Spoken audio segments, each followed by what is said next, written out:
Katelyn. Natalie. Odie. Kel. Elkie. And Zach. Okay. Okay, my name is Katelyn, and I'm going to talk to you guys about occupational suicide. Oh, wow. All right, tell me if you agree whenever I say that when you think of engineers and architects, management, and also construction occupations, you're looking at successful, rewarding careers, right? Lots of money, okay? Yeah. Everybody's happy with money. Well, unfortunately, the hard facts of these positions are, according to the Centers for Disease Control's occupational suicide list, construction occupations are number 2 in the most suicides in the workplace. Architects and engineers come in at number 5, and management at number 10. That's crazy, huh? So then we go on. This is a growing concern, guys. According to the U.S. Bureau of Labor Statistics, there was 282 workplace suicides in 2013. That's the most that's ever been recorded in a year since they started recording it. So what of it? I'm here to talk to you about why it happens, where it might start, what the signs are, and what we can do about it, okay? All right, first of all, what would possibly drive these men and women in their big, giant, successful careers to commit suicide? That's quite the step, don't you think? Well, first is job-related isolation. So you're going to be alone in your cubicle, you're not going to get to your social life, you're kind of cut off from the world. You start getting depressed. It's not fun being alone in a cubicle or just out in the world. The second is a very stressful work environment. You see a lot of people getting sued for this these days. It's because it can lead to suicide. It's a big deal. You need a stress-free workplace, or at least as stress-free as you can get it. Okay, a life and work imbalance. You're spending all your time at work. You don't have time to see your kids. You're starting to feel guilty, depressed. It's not a good thing. You've got to find that balance. Another thing is a socioeconomic inequity, which is a lower income, lower education. You feel like you need to get the education, you need a raise maybe. Depression, again.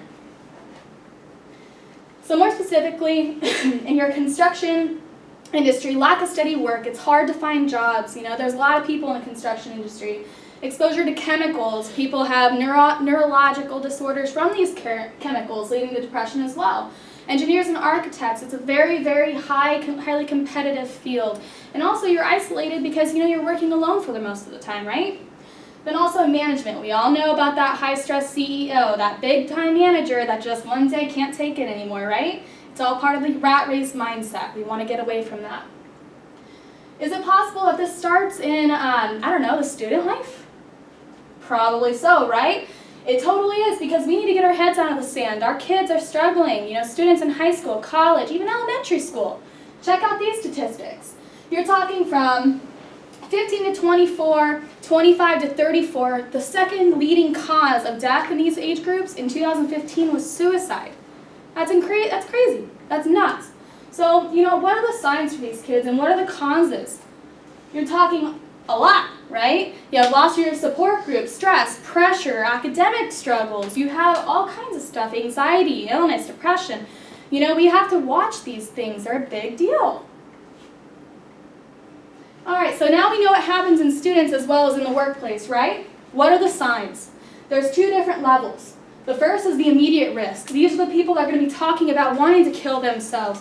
People looking for a means to do so. Maybe they just went out and bought a new gun. Maybe they got on a new prescription. Maybe they're doing drugs. They have that feeling of hopelessness as well.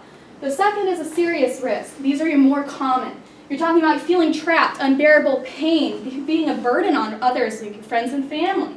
Substance abuse, drugs, alcohol, the rest. Reckless behavior. Maybe they're going to jump off of a plane without a parachute.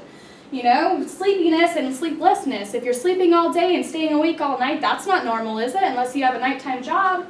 You're going on to isolation. They don't want to be around everybody. I'm staying in tonight. Sorry, I haven't seen you in 3 months, right? So then you're talking about rage. People really upset for no reason and extreme mood swings. So guys, what can we do to help? Oh, come on. Okay.